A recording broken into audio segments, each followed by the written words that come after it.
अस्सलाम वालेकुम, मैं हूं राजा शुजात और आप देख रहे हैं राजा शुजात यूट्यूब चैनल और फेसबुक पेज। आज की वीडियो में बात करेंगे पाकिस्तान तहरीक इंसाफ की जो रैलीज पूरे मुल्क में निकाली गई उसके हवाले से। और ये बात बड़ी इंपॉर्टेंट है जो आपको समझनी है। एक तो पाकिस्तान तहरीक इंसाफ को अपने पोस्टर लगाने की भी इजाज़त नहीं है, और जो पोस्टर उनके लगे हुए हैं, जैसे ही नून लीग के पोस्टर लगाए जाते हैं तो वो पोस्टर उनके उतार दिए जाते हैं।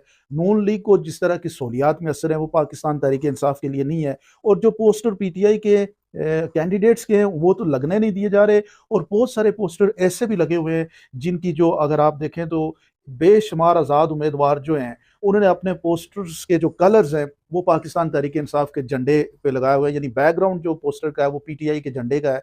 तो वो भी एक कन्फ्यूजन क्रिएट करने के लिए बनाया गया है। बेशुमार आपने देखा होगा कि पीटीआई के ऐसे पुराने लोग भी थे जिनको इमरान खान ने टिकट नहीं दिया और वो भी इलेक्शन लड़ रहे हैं, और उन्होंने भी अपने पोस्टर्स के जो कलर हैं वो पीटीआई के जो है वो बैकग्राउंड के साथ उन्होंने मैच किए हैं ताकि लोगों को कंफ्यूज किया जाए। सबसे बड़ी कंफ्यूजन जो है वो आज की डेट में पाकिस्तान के अंदर है, वो पीटीआई के जो इंतखाबी निशानात हैं वो है। बेशुमार लोगों को मुख्तलिफ इंतखाबी निशानात दिए गए हैं और उन इंतखाबी निशानात को वोटर तक पहुँचाना ये सबसे बड़ा काम है जो इस वक्त पाकिस्तान के जितने भी पीटीआई के कैंडिडेट्स हैं या इमरान खान के कैंडिडेट्स हैं उनके लिए जो सबसे बड़ी प्रॉब्लम है वो इन इंतखाबी निशानात को लोगों के लिए अजबर कराना है। और क्योंकि मुख्तलिफ तरीक़ों से आपको पता है कि इस वक्त पीटीआई के ऊपर तो कोई प्लेइंग फील्ड क्या 1 इंच भी पीटीआई के लिए नहीं है। इस सारे सूरत हाल में जो मुकाबला हो रहा है वो मुकाबला बड़ा एक्सेप्शनल है। लोगों का जो राय अगर आप देखें ओवरऑल पाकिस्तान के अंदर 80%, अगर आप 100 लोगों से बात करते हैं तो 80 लोग जो है वो पाकिस्तान तहरीक इंसाफ की बात करते हैं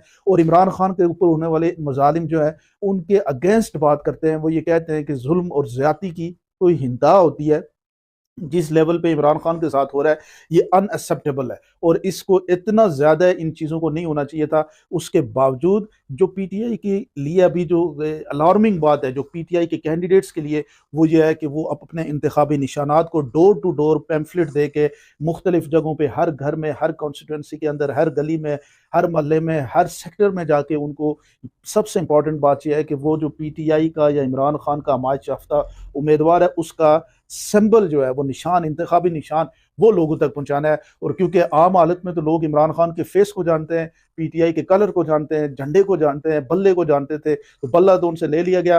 और पीटीआई के कलर के बैकग्राउंड के पैना फ्लेक्सिस बेशुमार ऐसे लोगों ने भी लगाए हुए जो पाकिस्तान तहरीक इंसाफ के कैंडिडेट्स नहीं है। तो ये एक कन्फ्यूजन बनाई हुई है, इस कन्फ्यूजन के ऊपर पाकिस्तान तहरीक इंसाफ के कैंडिडेट्स को काम करना चाहिए। लेकिन आज के दिन की अगर हम होलिस्टिक पॉइंट ऑफ व्यू से बात करें तो पूरे पाकिस्तान में अगर आप सिंध से देख लें, केपी